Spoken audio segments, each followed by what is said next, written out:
Welcome, everybody. I don't know, you probably hear me okay. I don't know if I need to use the microphone. My name is Ryan McGuire. I work in the athletics department here, and it's an honor for me to introduce to you our speaker tonight, Zaid Abdulaziz. Some of you may know him as Don Smith when he played here and was an All-American for us in the 1960s in basketball. I've gotten to know Zaid over the last several years in my capacity. I work with our Letter Winners organization, so I work with our former athletes, and I've had the pleasure of spending some time with him on two separate occasions now, as he's been back in Ames. And it's really interesting to me that probably the last thing that we ever talk about is basketball and his time here in the 60s. We really haven't even touched that in the two visits we've had. It's really just a part of what he's become over his life, and a very small part at that. I know a lot of you have the biographical information. You've seen it in his 3 seasons here. Back then, freshmen were not allowed to compete. So from his sophomore through his senior year, he left here as the leading scorer in school history. If he'd played a freshman year like some others did here, he probably would have been that leading all-time scorer. Went on to the NBA and a long NBA career. The short bio that several of you have probably seen out there, it does have a mistake in there. It says he was forced to retire after 2 years. On our way over, he told me that was news to him. So that didn't actually happen. That was incorrect. So he went on to, I believe it was a 10-year career in the NBA.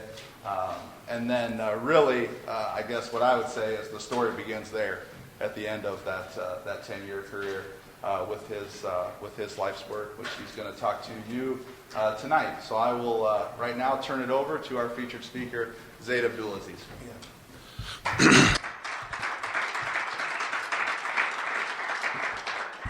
Well, it's always good to come back to Iowa State, and as Ryan mentioned, I was here back in the 60s. Some of you weren't even born during that time, but that's what I realized when I was walking around campus today, how young the students look. And I was saying to myself, did I look that young way back when? I guess I did. But anyway, I'm going to try to speak about how this all came about, because as an All-American and as picked for the U.S. Olympic team, these great honors, being an author, I just wrote a book called Darkness to Sunlight. It's still very surreal to me that my journey, and I'm trying to figure it out myself. So I think we're going to break this up, and I'll probably speak for about 45 minutes. I passed out a few handouts. Ryan did. He passed out some handouts, and they're pictures. And I'm going to try to go over each picture, because each one of these pictures has enormous significance to me. And some of them are funny. Some of them are extremely sad. And I call these pictures my mentors. For those of you who don't have the picture, I can hold it up for you as I speak about each one of these people. But first, let me discuss how I got to Iowa State. I grew up in Brooklyn, New York. And at a young age, I started noticing certain things, that I had my timing, I almost had perfect timing. When I would run, I would never, I would never sweat. And when I jumped, I did it with, I could jump high and all those things. And I used to think something was wrong with me. But came to find out that the thing that was wrong with me was that I was a prodigy. Now, you might see me as an NBA basketball player, and you think I look at the Super Bowl. It's very boring to me. I don't watch sports. I might get interested on occasion. I might like I saw the Duke and Butler game. That drew my interest. But sports, for me, I got more, I got better things to do at this time in my life. And that always seemed boring to me. I know that seems strange to you, but I'm not a jock. I'm not a sports buff who runs after basketball and runs after soccer, runs after, hockey, and keeping track of all those things. I think personally life is too short for that, and I try to restrict myself. So when I do watch a game, it's a quality thing for me, and that's what I enjoy. Maybe that one game, like the great Duke Butler game, was a great game. But as far as flipping that TV all day, and I try to tell my kids, I got 6 children, I try to tell them, study, what about your homework, So you might say I'm a conservative type of guy, and I think I am when it comes to things like that. So I grew up, and I started noticing these talents that I had. I could run faster, I could jump higher, like I said. And then when I started playing basketball, I could dunk the ball when I was like 13 years old, 12, 13 years old, go up. It wasn't a full basketball. It was like a volleyball. Go up and dunk it. I used to think something was wrong with me. But over the years, I've been able to analyze it this way. We've all seen prodigies, like piano players. Like I saw a girl one time, she was 3 years old, and she was playing classical piano, and they asked her, well, why did you hit the E flat? And she said, what's that? I don't know what an E flat is. So she just was given innate talent to be able to play a piano. That's like how I was. I could run, and if I could run faster than the others. And at the time I thought something was wrong with me. Then the great chess champion, Grandmaster Bobby Fischer, he was a Grandmaster at 12 years old. If you would ask him why he moved the bishop or the knight in that position, he might say, I don't know, it just looked right. But he was beating all the Russians and everything. So that's kind of how I was. I could do things that I really couldn't, I didn't have any explanation for. I grew up in a very dysfunctional family. My dad was a police officer in the city of New York. Here he is, for those of you who don't have the picture. That's him to your left. And he went on to become Nelson Rockefeller's personal photographer after he got indicted for kickbacks.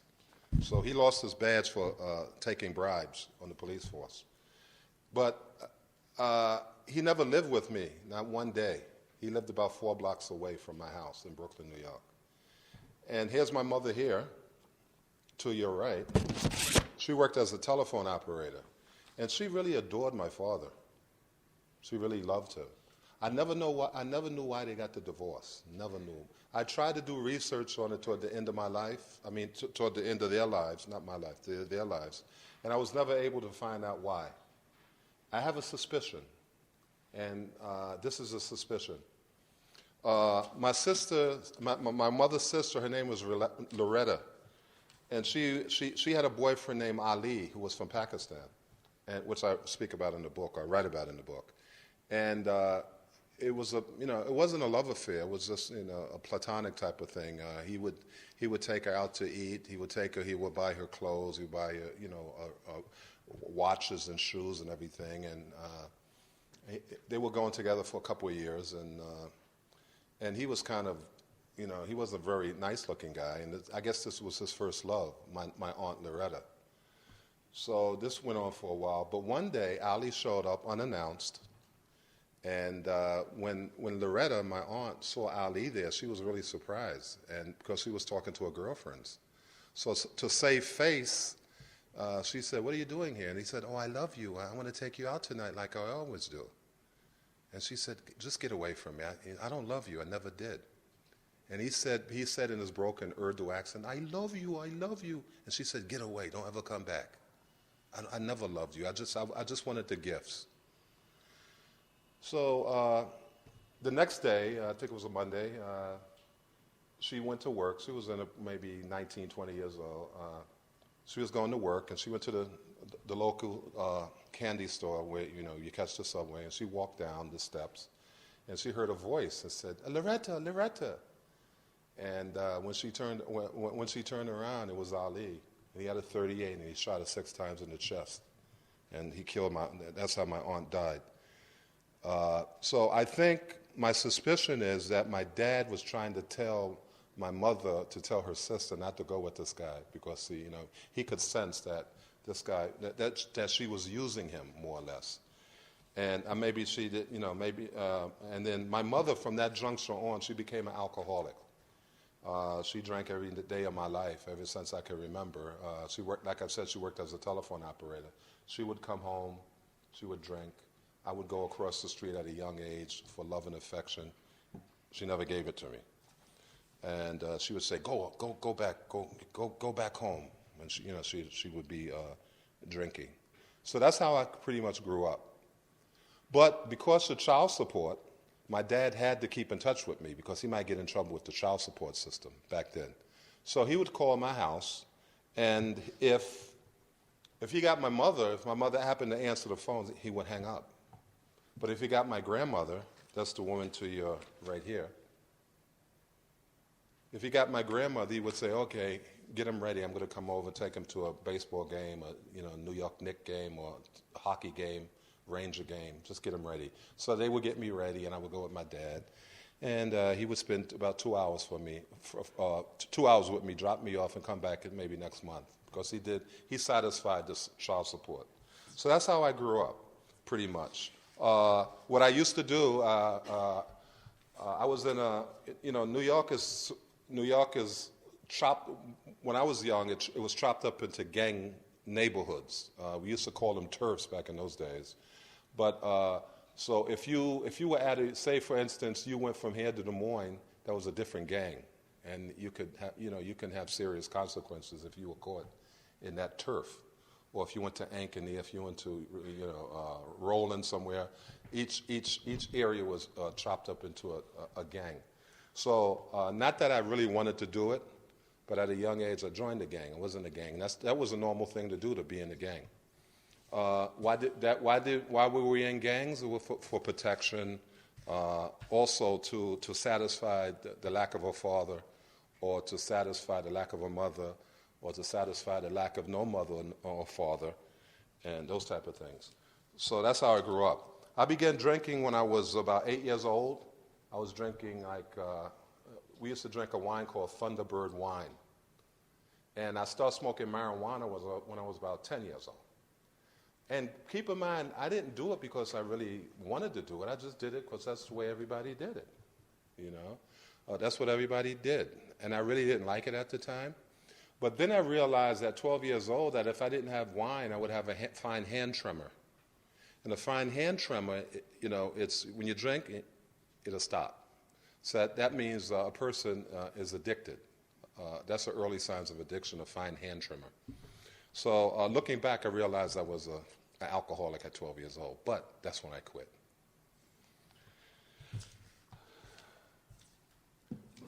Then I started growing. I'm going to skip ahead a little bit. Then I started growing, and I met this gentleman when I was 17 years old, Hank Whitney. He went to school here. He was one of the first black Iowa State Cajuns who played at this university. And I met him through, here's my coach on the bottom, Gene Smith. That was my coach at the YMC. Gene set up a match with me and Hank Whitney, because Hank Whitney wanted to know, he was trying to get recruits from New York to Iowa State. So I was about 6'6". I was just a little string bean of a guy. And this guy was pretty buff. He was here eating all the corn and, beef, Iowa beef. And here I was just, I was existing on welfare products like, welfare cheese and welfare powdered milk and things like that. So I weighed about 197 pounds. And if you see Hank there, it looks like he weighs about 240. So the match was set up for a Friday night. It was set up for a Friday night, so I was really nervous going up against a Big 8 standout, Hank Whitney. So I played against him, and then I didn't know what the outcome was. I was over here in the gym, and Gene, my coach, and Hank were over there. And then I was trying to see what they were doing. I wanted to see if they were going, he's no good, or he's good. So I was looking, and I couldn't get a cue on what they were doing. So finally, Hank comes over to me, and he says, he put out his hand, and he said, "You're a pretty good player." He said, "I've never seen anybody who can jump higher than me." He said, "I'll call Iowa State on Monday, to see if that if you can go to school there. I didn't know it. There's that prodigy again. I didn't know what I had. I didn't know I was that good. And that remained with me, not knowing I was good. Even when I retired from the NBA, I said, I'm not that good. And that's a sign of being a prodigy. You just don't know you're that good. So when I was giving, in my sophomore year here, things started happening to me. Every game I played, when they announced starting at center, number 35, Don Smith, I got a standing ovation every single Cyclone game that I ever played at home.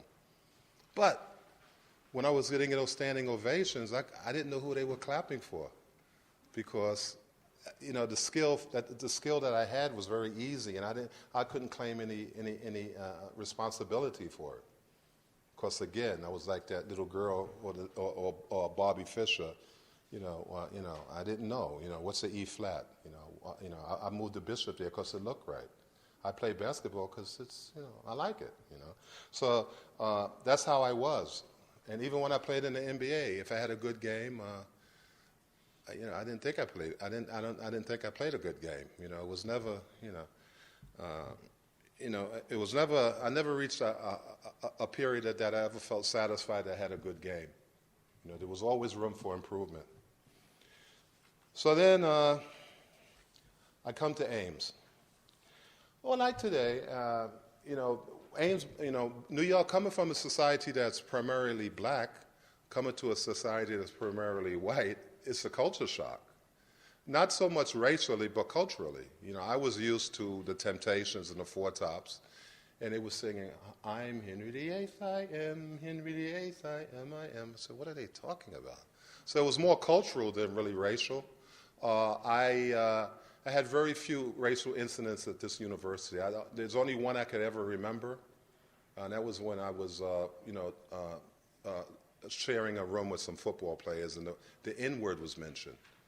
But that didn't bother me so much. And I'll tell you why. I'll tell you why in a few mentors down the road when we get over here to the back of it. Let's go back to my mom. So growing up, since my mom didn't give me any love and affection, I was seeking in other areas. And lo and behold, I lived over a soul food restaurant. People would come in, they would have a music box, where people would put in their money, like a jukebox. They would put in their money, and they would play the old songs.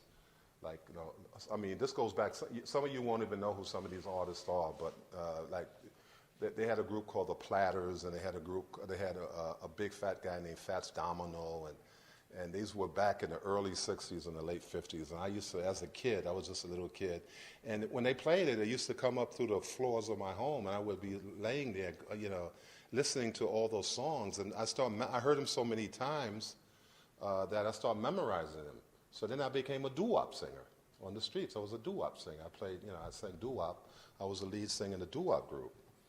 So, but there was one particular woman who, every time she sang, I started crying, because I call her my spiritual mother.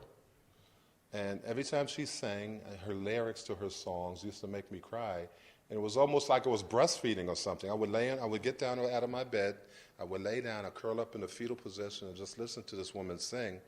That was a replacement for my mom. And that lady was Billie Holiday, the late, great jazz singer Billie Holiday. So come to find out, me and Billie Holiday had a connection that I never knew about until I started doing the research. We were both born on the same day, April 7th.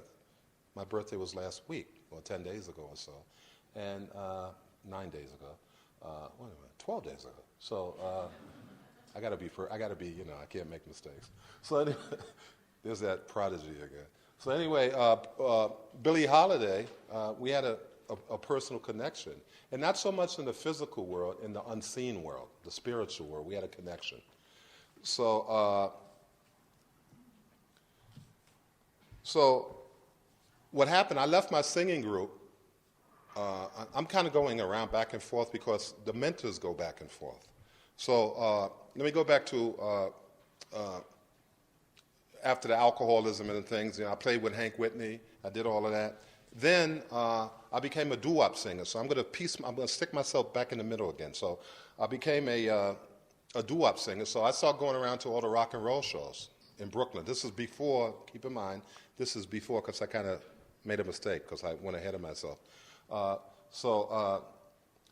Stick this in the middle of that big lump, that big thing. So now I'm in my doo-wop group, and before Iowa State, you got it? Okay. So I'm in my doo-wop group, and I start going around to all the rock and roll shows because I loved it. So I went to this one rock and roll show, and I used to get in. What I used to do, I used to I used to get a ticket. They used to tear the tickets like that, put one in the box, and throw the other on the floor. So what I used to do, I used to pick up two of them, glue them together like they were the originals, and give them back to the guy. He'd cut it again. Sometimes what I used to do, when the crowd was coming out this way, I used to walk backwards. That used to work sometimes. Well, if that didn't work, what we used to do, is it was like $8 to get in. So each one of us would chip in $2, like it would be me. Then they would say, open the back door at about 15 minutes. When you get in, open that door. So I'll open the door and the other guys will go in. So things like that. So on this particular day, I can see him now. His name was Alan Freed. He was like the king of rock and roll, they called him. And he pointed over to the stage, or the wing of the stage. He said, "Ladies and gentlemen, we got a whale of a show for you tonight. So sit back and relax as we bring out Screaming Jay Hawkins." And he pointed over to the screen, over to the stage, the wing of the stage. A guy came out. He was holding a head like a skull with a stick, and he was singing, "I put a spell on you, doom, doom, doom, doom, doom, doom, doom. I put a spell on you." I was so scared. I didn't know what to do. I was just a young kid. So I thought he was going to eat me or something, So he started singing. So the next woman to come out, her name was Joanne Campbell, and she was pretty much like Dolly Parton, and she was just really stacked. So, so the next guy to come up. Now remember I told you that there's an important mentor in my life that about the racial part of it, that was very important to me. Here it is. I mentioned that in the beginning. You remember? Okay. So the next guy to come out, he had a cowboy hat on, and he had cowboy boots. And this is in Brooklyn, New York. So I'm trying to figure out, what is a country western singer doing in the Paramount Theater in Brooklyn, New York, singing country and western songs? So he came out with his guitar, and he started singing, "Do, do, do, do, do, we had a quarrel, a teenage quarrel." So I put my head down. I said, "Oh, get off the stage, man. What is this?" Because who was closing the show was Stevie Wonder, and Dionne Warwick was before Stevie Wonder, and the Righteous Brothers were before Dionne Warwick. So we had coming up the Righteous Brothers, Dionne Warwick, and Stevie Wonder, and his guy's going, we had a quarrel. I said, "Get off the stage." So he got off the stage, and I said, "Thank God he's finished," right? So it was around Christmas time. It was like December 27th. I can't remember the year. He knows, but I don't. So I'm out getting autographs of the stars, and my nose is running. I'm just a poor little kid in the street. I'm like this, It's cold out there. I'm shaking. I look down. Guess what I see? Guess what I see? I see the cowboy boots. I look up, I see the cowboy hat. And I go, "No, not another song, And he looked at me and he said in a southern twang, he said, "Boy, you must be cold." And I was. I said I was kind of embarrassed he called me a boy, but that's what I was. I was like 12 years old. And he said, "Come with me." He took me down to a diner, and he said, "What do you want?" I said, "What do you mean what I want?" Nobody ever offered any kindness to me, especially not anybody white, because I didn't know many people white in my community. He said, "Well, what do you want?" I said, "Well, I'm kind of shy, when it comes to things." I said, "What about a bagel and some cream cheese?" And he said, "Boy, give me that menu." He said, "Waitress, get this boy some pancakes, give him some waffles, give him some ham. What else do you want? Grits, give him some grits, give him some orange juice, give him some milk." I'm going, okay. So the waitress comes out and she the table was just filled with stuff, you know. So he looks at me and he said, well, what do you want to be when you get big? So I thought about it and I said, I did like this. I put out my chest and said, I want to be a bus driver. He didn't put me down. He said, no, we need good bus drivers. He said, yeah, it's honest. What I liked about that was back in the day, they had this change thing, and when you go like that, the coins would flow out like honey, and would, make a sound. That's what I really wanted to do, I said, I want to be a bus driver. So we spoke, and then something happened that was very significant. When I reached for the syrup, brought my hand back, I knocked the water over on his leg. Knocked it over. And I went, oh, I'm sorry. And he said, boy, accidents happen. He said, that's okay. And he wiped it off. I never forgot that act of kindness. And that person, if you look back here, that person was George Hamilton IV. He's a very famous country and western singer in the Grand Ole Opry in Nashville, Tennessee. He was the one who took me out. And so what I did, when I finished my career, it was about 12 years ago, I was writing my book, not this one. It was my first book.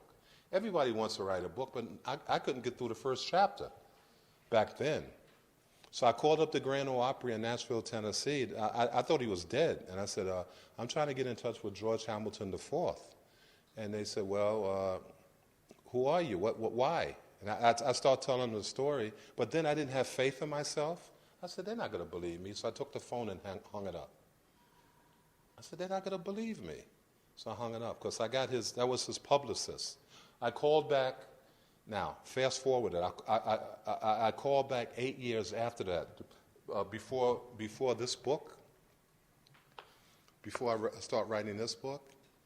I called back, and the guy and his publicist says, "Are you the guy who called here 8 years ago back?" He says, "Why did you hang up?" He said, "George remembers you." Right? He said, "George remembers you," and I said, "What? He remembers me?" He said, "Yeah, you were the little kid in Brooklyn. He took you out to dinner." And I said, "Wow." So about 2 weeks later, my phone rings, and my wife answers it. She says, "It's for you." I go, "This was 4 years ago." He says, "Hello?" I hear the southern twang just like back in those days. He says, "Zaid?" He said, "This is George Hamilton IV." I said, "George, you remember me?" He said, "Of course I do. I took you out to breakfast." I said, "George, if it wasn't for you," now here's an important part now, right? This is extremely important. I said, "George, when I went from Brooklyn to Iowa State, I said, I heard the N-word, but I said, I never believed in that. That didn't bother me because your act of kindness. I said, conversely, I saw hearing black guys talk about the white man's this and the white man's that. I said, I didn't believe that. So I said, you were my barometer. I couldn't go either way. People are human beings. And he said, well, I don't know about that. He said, I just did that because God. I said, I know that. I know God's always present. But I just wanted to thank you. So he said, well, thank you very much. Then about a year after that, he calls me again. He said, Zaid, I'm up in Vancouver, Canada. Can you come up to see me? I want to see you. So I met him after 45 years. That was 4 years ago. And here I am meeting George after 45 years.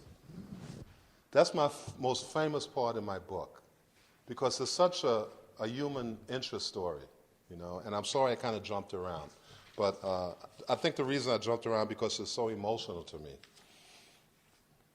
So I come to the campus, Iowa State. I'm looking around, and I write about it in my book. It doesn't make sense because I'm coming from Brooklyn, a very, very fast-paced Brooklyn, millions and millions and millions of people running around, subways, taxi cabs skirting all over the place. My school was like 8,000 kids in my school, things like that. And I come here to Iowa State, and, it was kind of slow, it was slow for me, and I really wanted to go home.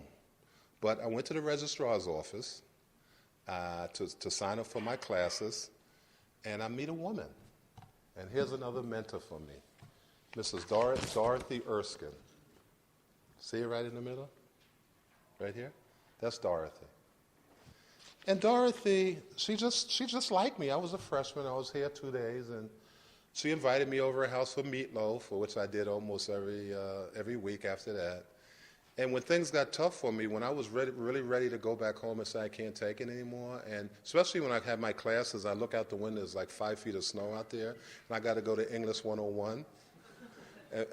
I would go to Dorothy and say, I'm not doing this anymore. You know what she would say? She would just say one word. She would say, Donald. And when she said Donald, she forced me to reflect. I said, wait a minute. I better go to English 101. Why do you think? I had to write this book, right? I had to write this book. I'm not going to write a book if I don't go to English 101, am I? But I didn't realize it then. So that year I took English 101. Boy, was that difficult. Because in Brooklyn, the Brooklyn public school system, it's not like Iowa, you know. I'll give you an explanation why. Taking a test in the Brooklyn system, here's a question. Swim, verb, noun. All right. This is education, right? Of course it's a verb, right? So here I am thinking I'm knowing something. I think I know something, right? First day of English 101. I'm in there, right? English 101. I'm sitting in there. I'm the only minority in the class. And these people had this peculiar, they're all holding a blue book. And I'm looking over, I'm saying, what in the world is that? And so my instructor, Mr. Rogel, he comes in, he says, well, look at your, look at your outlines. You know, he says, if you're, this is English 101. If that's not on your paper, on your registrar paper, you're in the wrong class. He said, I'm a very tough teacher, and I'm very tough. This is very, very tough. He said, matter of fact, our first theme, we're gonna write our first theme on Monday. So bring all your blue books. I see you got your blue books, but bring them on Monday. Make sure you bring them on Monday. And we're gonna have 6 themes this quarter. And any questions? So I was sitting like back there with Newman football guy is.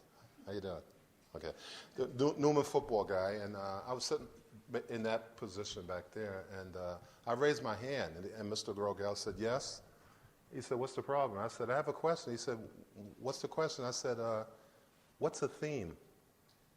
And he said, well, I'll speak to you after class. And then after class, everybody left, and he said, can you come up here, please? And he says, you don't know what a theme is? I said, no. Have you ever written a theme? No, I don't know what it is. I think I can do it, though. Well, how are you going to pass this class? I'll pass it. I'll do it. No, you're not going to do it because you know any of these topics? Well, what is it? Oedipus Rex? That's what the themes are going to be on. I said, Oedipus who? What is it? Some type of disease or something? He said, no, Oedipus Rex. That's what the theme's going to be on. I said, well, I never heard of that. He said, okay, you come Monday, you get your blue book, write the theme of being a freshman. I said, I can do that. So that day, I came up here. On that day for the exam, I sat right there. I had my blue book. I went over to the bookstore, and I had my blue book. I had 3 of them, matter of fact. And I start writing. I thought I did pretty good. Came back the next day. Came back on the next couple of days. Looked for my paper. It was covered it looked like it was covered in blood. There was so many. I had like 185 grammatical errors. And I comma spliced like 45, and he penalized me for each one of them. So I was hurt, and I was about to go home, and he told me, well, you flunked the course because 185, when you condense it, we only allow 50 errors the whole semester, so you flunked. I said, that's not fair. So anyway, to make a long story short, I flunked the course. Yeah. So I realized I had to learn English to learn English. So I had to do 2 things. When I took it the next time, I had to learn how to write a theme, which I did, and then I took English 101, of course, 102, 103. I took speech and journalism, and I was able to get the skills, which I wrote this book by myself. I was able to get the skills to write a book. However, there was some wonderful women who helped me write this book. One's name is Nelda Dan. She lives in Seattle, where I live, and she was an editor in my Tai Chi class. And I didn't know she was an editor. And if it wasn't for her helping me edit this, then the book would have been like a Chrysler. It wouldn't have been like a Mercedes, which I think this book is. It would have been a Chrysler, my Chrysler, but her help made it a Mercedes. And then another woman, she helped me with the graphic design. She helped me, getting permissions, and she helped me with the out picturing, getting permissions. Her name is Mie Butterbroth, and without those two women, I give them a lot of credit for helping me get this book out, because writing a book probably was one of the toughest things I ever had to do, tougher than any game I ever played. So those are some of the mentors on the back. Then we have George Hamilton IV, and one of my dear friends who befriended me, and he was one of my best friends on the team, Dave Fleming. He passed away some time ago, and he was the one who took me to Des Moines. I didn't know how to drive when I came. I didn't even have a license, so he took me to Des Moines to get a haircut, and it's my relationship with him is in the book. Nothing needs to be said about that. So what happened then? Like I mentioned, I got standing ovations. It began my sophomore year, and that was kind of weird.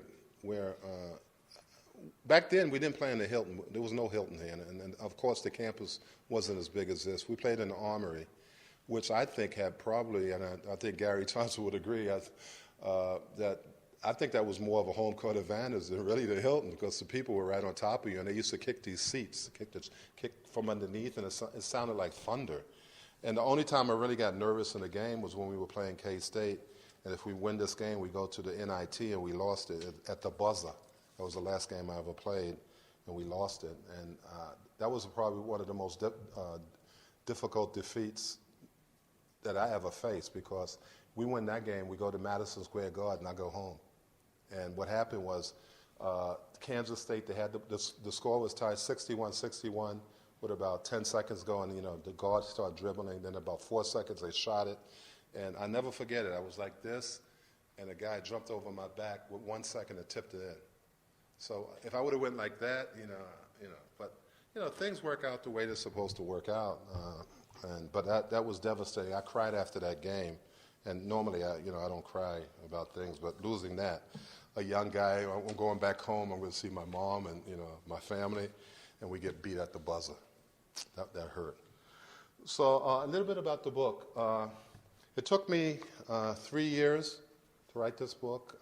A matter of fact, my email, if some of you want to write me an email or send me anything, it's Zaid, Zaid35, my number, 2003 at yahoo.com. Very simple. So I began writing it in 2003.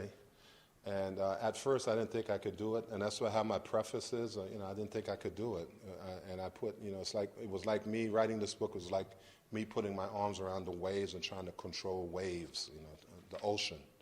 It's almost impossible for me to do it, but I got it done, and I'm very proud of that. I tell you what I'm really proud of. I really work to try to be an example for my family. I really work hard to try to be an example to my country. I really work hard to be an example to Iowa State. So when I go around, I don't like to do anything stupid. I don't drink. I try to be respectful to each and every person, no matter what they might be or where they might be from. And I owe it to imagine if I did something stupid and I become an embarrassment to some of the All-Americans who are presently, when you look up in the rafters, you see Walter Wepner. That was the first All-American who passed away, and I had a real admiration for him. He was really humorous. I kind of miss him. And Gary Thompson, who all of you know about. Then we have the late Barry Stevens. And matter of fact, he died when I was in the Cyclone Alley. That's when I heard the news that Barry died. And I didn't know what they were going to do because we had the same number. So it was just an honor that we shared the same number. Then we have, Jeff Hornacek, Jeff Greyer, and Fred Hoiberg, so imagine if I embarrassed, did something stupid, and to embarrass that, because Iowa State said, in reading about the retirement of jerseys as a rare honor. So Iowa State respected me enough to put me up in the rafters, so I have to acknowledge that. I can't go out and do anything that's going to bring embarrassment to the university because it wouldn't make sense. Also, the female All-Americans, Tanya Burns, Megan Taylor, and Janie Olson, they paid their dues too. So, what can I say? The guy from Brooklyn, I've come a long way, and the older I get, there's one thing I learned, when my family came back for the retirement, when they put my jersey up, I realized how mortality is a reality. So when my jersey was going up, I knew that one day, like all of us, I said I'm not going to be here, but my mortality, it's becoming a reality. You go from a small kid in Brooklyn, then you go to a teenager, you go to an adult, you go into a grandpa like I am now, and then you just kind of, if we're fortunate, and some die before those chronological times. So, I'm really proud, always to come back here and to meet the people and to talk to the people. And, what can I say? That kid, from Iowa, from Brooklyn, it's amazing that I'm even here talking before you because I'm not supposed to be here, but through God's plan and God's wisdom, I'm here. So, and like I said earlier when I began speaking, that it's beyond anything I can ever imagine, and to be able to put it in book form, my life story in book form, it's amazing. And I've had a lot of success. I sold out the first edition of this book. Amazon picked it as a self-publishing success story. I'm in with Chicken Soup and What Color Is Your Parachute? So I'm in there with the top winners, and not for myself. The legacy is not for myself, but also Iowa State is included. When I go around and tell people I'm an author, what school did you go to? I went to Iowa State. Whoa, that's a good school. You're doggone right. It's a very excellent school. Excellent school. I wouldn't have been able to do it. I didn't, I didn't take basket weaving, and I didn't, I didn't do that. I took English 101, 102, 103, speech and journalism, and I was given, I learned the skills to do this, and I met some great people along the way. So with that said, I could open up to questions. If any of you want to ask, please feel free to ask them. Thank you. Questions?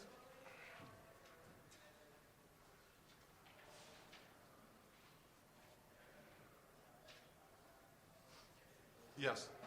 About the NBA days and meetings. Oh, you want me to talk about the NBA? Okay, fine. Okay, when what time is it now? Because I'm trying to cut it short. But okay, well, about 10, 15 more minutes? Okay, I'm sorry. So when I left Iowa State, I went to the NBA. And the first team I was on was the Cincinnati Royals. The number one draft pick that year, who went number one? Who went number one? Big O. No, not the. You're close. Big E. Elvin Hayes. He went number one. And a guy from Louisville went number two. Who would that be? This goes way back, so some of you don't admit it. Wes Unseld from University of Louisville. He went number two. And there were two guys that went before that. I went number 5. That was the highest draft pick the Cyclone have ever had. I think who was after Victor Alexander, I think he went number 4. But up until that time, that was the highest. So I go to Cincinnati, and guess what happens? I get there, I'm the number 1 draft pick. And I start noticing that there's a lot of Big Ten guys on the team. Oscar Robertson, the great Oscar Robertson, he was from the University of Cincinnati, Big Ten school. We had a guy by the name of Jerry Lucas, Hall of Fame NBA player, Ohio State All-American, 3-time All-American, photographic memory, okay? He was on the team. Then we had the center, Connie Durking. He was from the University of Cincinnati. We had the Van Arsdale twins. They were from the University of Indiana. Then we had a guy by the name of Adrian Smith. He was from the University of Kentucky. Now here is Zaid, or Don Smith at the time, coming from Iowa State University. So going to a Big Ten team. They didn't like me very much. So I didn't get very much playing time that year. And me and Oscar got into some arguments. One time, Oscar was bringing the ball up, and I stole it and I went down to dunk it. I'm going up, and I heard Oscar go, foul. So I didn't foul you. We got in a big argument, and the next week I was going to Milwaukee. But you know something, that had to be done. You know why? Oscar did the foreword for my book. So he felt bad because after that, every time I saw Cincinnati Royals, I try to have my best games against him. So when I played against him, he was saying, wow, maybe I made a mistake. So when I asked him to do the forward, he said, I would be honored to do it for you. Because he saw that I was, he did make a mistake, and I was a good player. So see how things work? They might work negative, when you're seeing them, but as time goes on, they become positives. So my recommendation, if something happens to you in a negative way, don't dwell on it. Let it go, because it might work out for a positive result later, right? So, get back to Oscar. So I go to the Milwaukee Bucks. So I'm playing for the Milwaukee Bucks. I'm the starting center for the Milwaukee Bucks. But guess what happens? They have a coin flip. And the Milwaukee Bucks get Lou Alcindor or Kareem Abdul-Jabbar. So what happens to poor Don Smith? I'm on a plane going to Seattle. They drafted me because Oscar came to that team too. Oscar went from Cincinnati to Milwaukee. So when I see Oscar now, which I talk about in the book, I go, Oscar, did you get me traded? Was it you? And he goes, no, it wasn't me, Zaid. I said, yes, it was. You got rid of me twice, didn't you? He says, no, it wasn't me. So we have that standing joke when I see him. I usually see him at the All-Star games. So then I go to Cincinnati, and that's when I got sick. That was that was my second year in the league. I had like a pericarditis, which was a virus, and it just made me real nervous. And they gave me, it was from a Coxsackie virus, and they gave me some medication, steroids, and then I was back playing about 3 weeks later. So this thing being, I retired from basketball because of heart condition. I could see maybe they just thinking.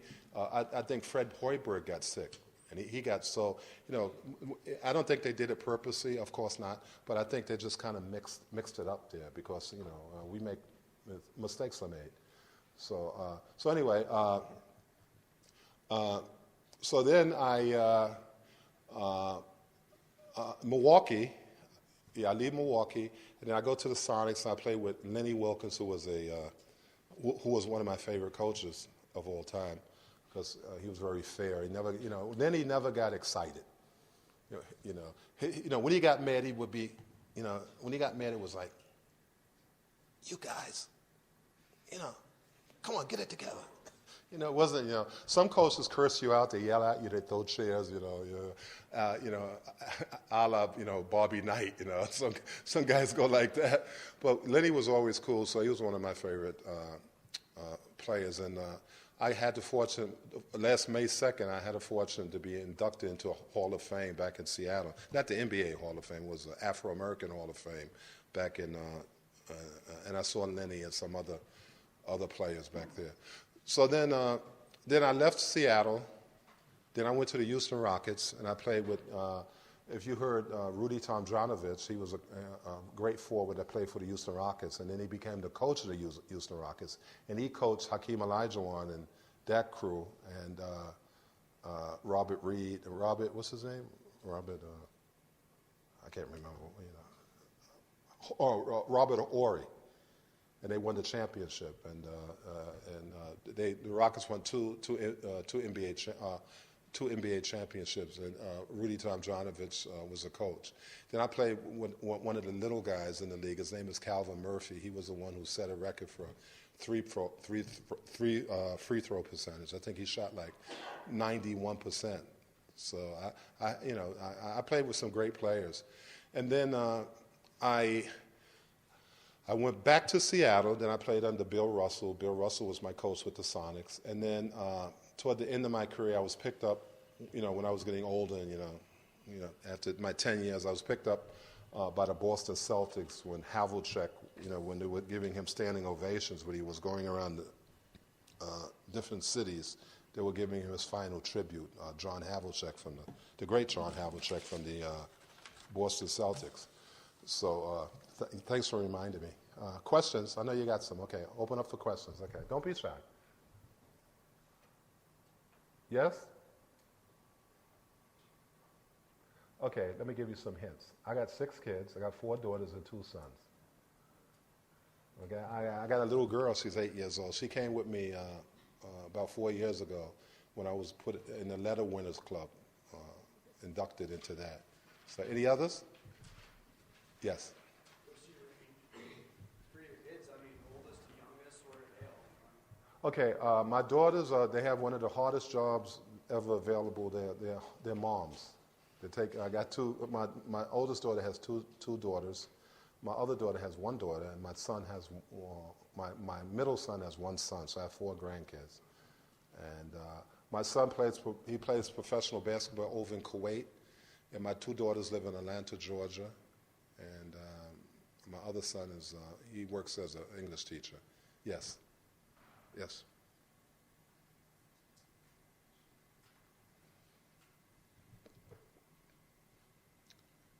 Yes. You said that when you were young, you felt like you were a prodigy, so things probably felt like they came very easy to you. Or as you got older, did that change, or you always felt like things kind of just happened? That's a good question. I'll tell you why. And this will blow your mind. Okay. When you walk down the street, you see the concrete blocks. Like in the street, the concrete, the blocks on the street. You know what I mean? So I'll be walking down the street, and there might be a block, and I'll time myself. I said, I'm going to take 6 steps until I get to the end. So like, see right over here where you're at? That's going to take 5 steps. 1, 2, 3, 4, 5. See?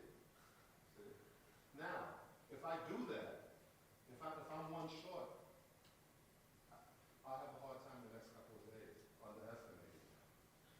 You see, but guess who has that same thing? Because one day I was counting. Guess who I heard counting with me? My daughter. She has the same thing. So it's kind of genetic. Give you a perfect example. Where is it? Here it is. You see this bag? This bag has gone 2 million miles with me. This bag has been to England. It's been to Copenhagen. It's been to Sweden. It's been to Saudi Arabia. It's been to Tunisia. It's been to Morocco. It's been to Mexico. This was my bag when I played for the Sonics. For the Cyclones. Right? This bag has been so many places with me. I've never, ever, ever been late to a bus or a plane. I don't know what that is. So you can say that I have a compulsive disorder, but it's only for doing good things. The only time I was late was here. I came to the trivia. I was late. And I really felt bad about that. Why was I late? It was my fault. You know why? I underestimated, just like, taking those steps, I underestimated it. I think I would get to the trivia thing, call the taxi. It's Visa, they're running late. Right? They're running late. So when I'm saying at the gateway, when I asked the gateway, do you have a courtesy van? Right? They said no. Right? Then finally I said, do you have an emergency courtesy van? They said, yeah, we have an emergency. So I was taken over there then. Being late to some people doesn't mean anything, but it means a lot to me. It probably means it probably means more to me than anybody else in here. I take it serious, being late for something. You know, so does that make sense? So so I call it a positive compulsive disorder. And if somebody is late, I really don't understand. If you tell me you're going to be somewhere at a certain time and you're not there, I don't understand that. So that's why I wouldn't be a good coach. I try to be a coach, but I don't think I could be a good one because it has to be right. Does that make sense? And I think that's what made me successful as a basketball player, because I can get to something quicker than somebody. If the ball's up there, I'll get it quicker than the person. I can get there quicker. Because really, I'm not that tall. I mean, as a center in the NBA, I'll show you this here. Like when I told people I was writing a book, people were, there was one guy in particular, I told him I was writing a book, he went, okay, yeah, and he kind of went like this. Yeah, I said, okay, He didn't do that, but I could see, through the body language, he went, okay, yeah, sure. So I did my book, and he came up one day and he kind of condescendingly said to me, hey, you finished your book, Zaid?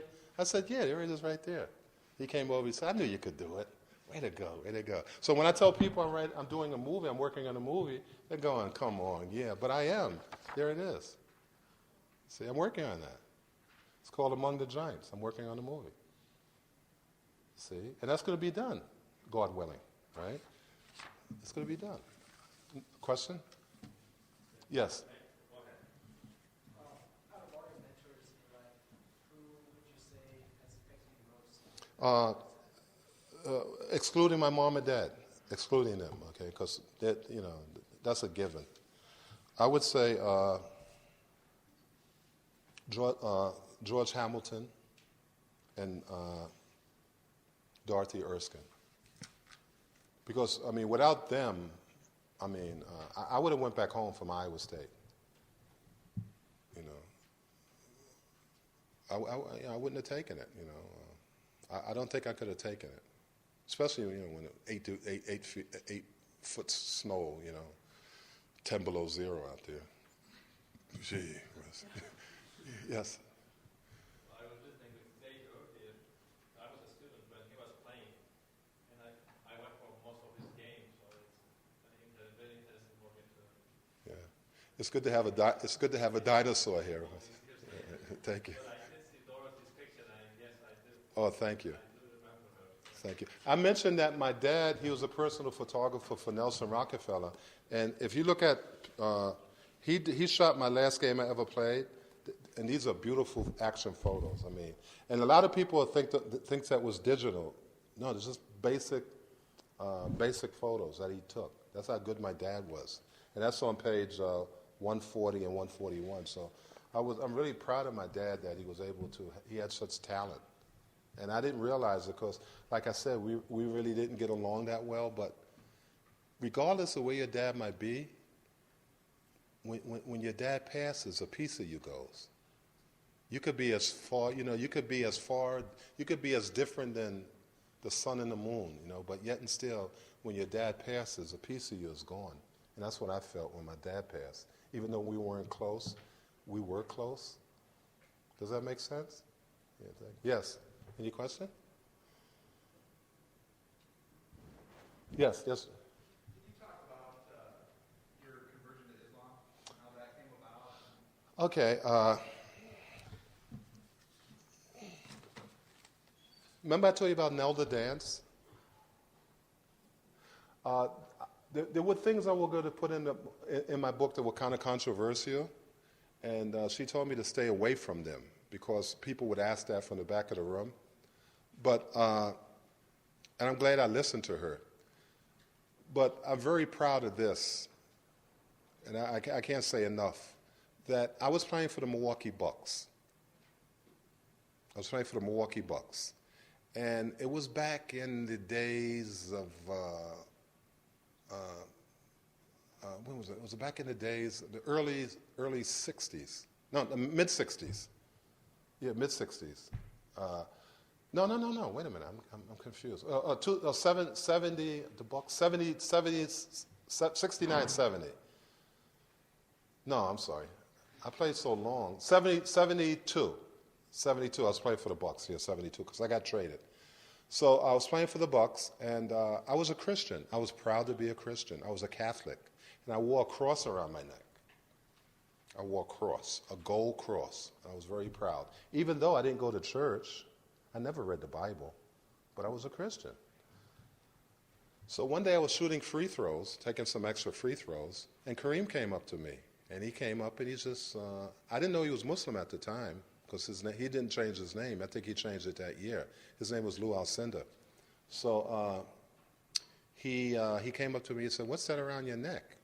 And instinctively, I looked down, I realized I couldn't explain what I had around my neck. I couldn't explain it. We do things, we wear things, we can't explain it. So I said, whoa, I made a mental note of that. Now, let's get back to Nelda Dance. When I try to compare this to the scientific method of my discovery, she said, "Zay, don't do that. Don't make it a scientific method, because you can't base a religion on scientific method." You know what I mean? So, but that's the way I did it. Namely, I went to the library. I got the material. I took the material to my lab or my apartment. Scientific method. I analyzed the material. I made an hypothesis of what I had, and I submitted to the evidence. In the scientific method, some people leave off the last part of it, submitting to the evidence that you have. See my point? So the evidence. So I started off with Moses, peace be upon him, going up to Mount Sinai, coming down with the tablet. The first commandment is, "Thou shalt have no other gods before me." It's crucial. To me, that's the meaning of life. Does it make sense?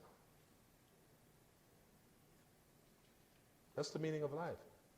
Thou shalt have no other gods before me. So when I saw that, that's what Islam preaches. It preaches that, there's only one God, there's only one creator. Did that answer? And that's how I became a Muslim. So it was doing my research. And evidences, Jesus said, "Seek the truth, and the truth shall set you free." So I sought it. Question? Yes.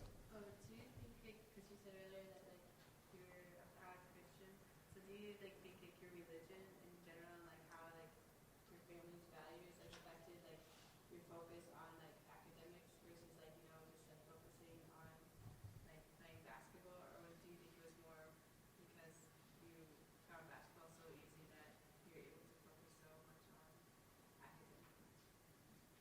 Yeah, well, that's a good point. My life is based on academics. Like when I tell you I'm not a jock, I like academics, and I've always been that way. So I'm kind of out of the mold.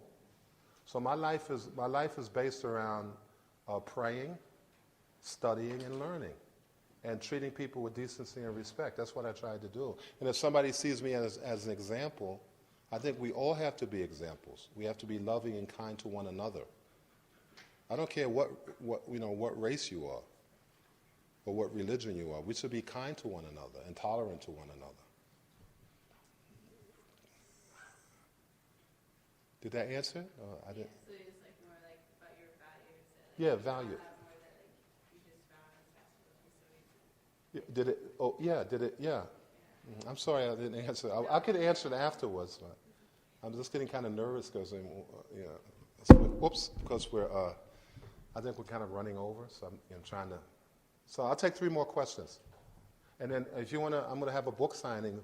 Those of you who are interested in buying a book, you can. You get an autographed copy, plus you get I got some pictures, Cyclone pictures. I got some pro pictures that I put in as a bookmark, and I'll sign it for you.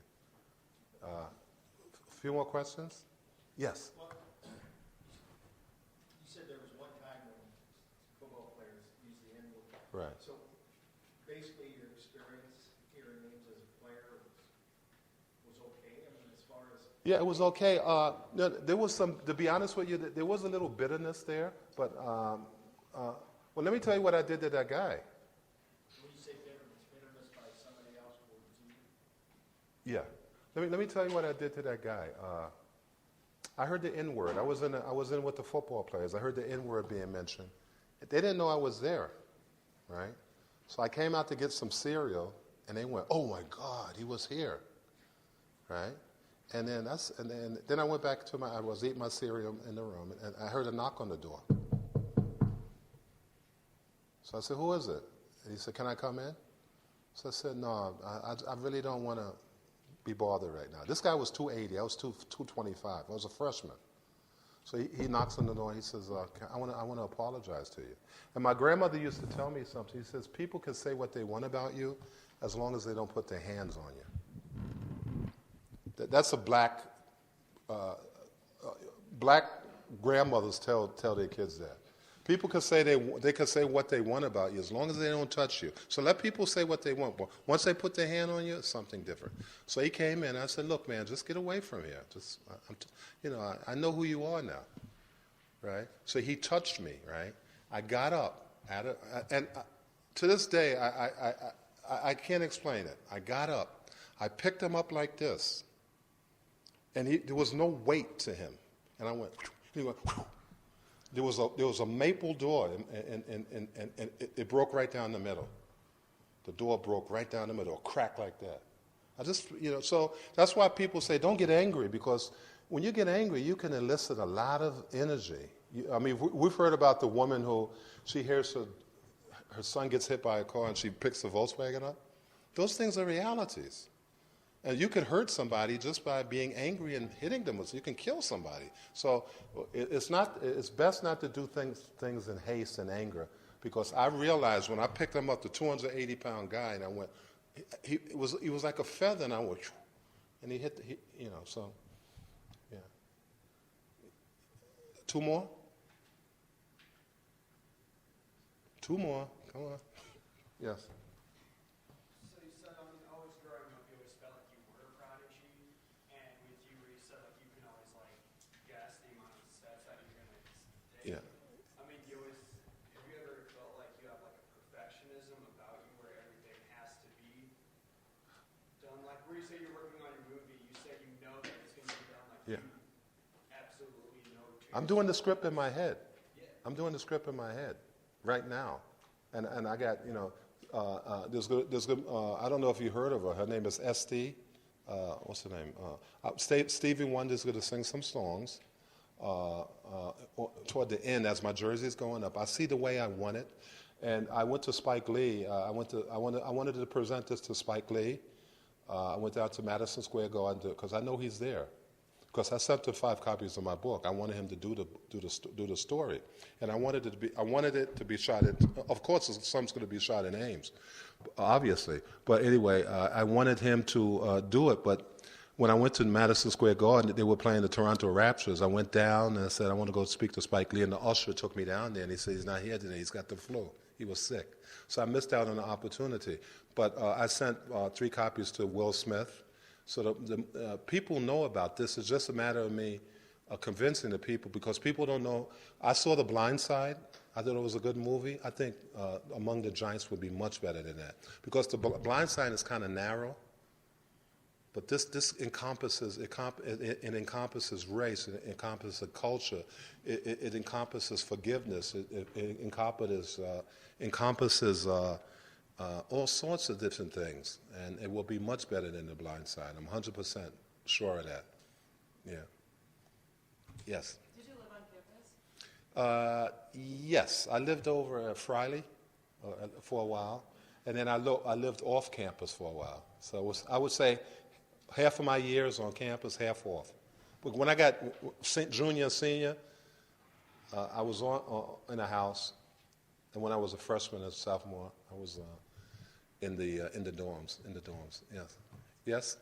Here, tell us some fun story you had on campus. Huh? Some fun story. Some fun story. Something that you fun to remember, whatever. Oh, something. Yeah. Game, but, Oh, I'll tell you a funny story. I didn't know if I was going to tell you this because I'm kind of shy, but anyway, I was taking speech, right? And, I don't know if it's done the same way. What you give your speech to the instructor, and the instructor sits in the back of the room, and he or she It's how close you are to your topic. That's how you get A, B, C, or D. It's how close you are. If you're, I think today I probably would have got a B, but because I kind of bounced around. Because normally I have an outline, but outlines hardly ever work for me, So I figured I'd just do it from my head, and so I kind of bounced around. I'm sorry, but anyway, so I'm taking speech, right? So there's this little guy. I think he was from Ankeny somewhere. And he's before me. He's before me. So this poor guy, he must have been like about that size. He must have been 90 pounds. And he goes up, and he's giving the speech on the mongoose. The mongoose and a snake, and had a mongoose. And he's there just... And the mongoose. And I'm going, oh, my God, the poor guy, right? So then he finishes, and I go, wow. And then I come up, and I go, wow. And I look down. He peed the floor down there. There was nothing but urine there. So I'm going. I never forget that. Poor guy. I felt so sorry for him. Anything? Okay. Question? Last one? Oh, yes. I wanted to go back in the community and help.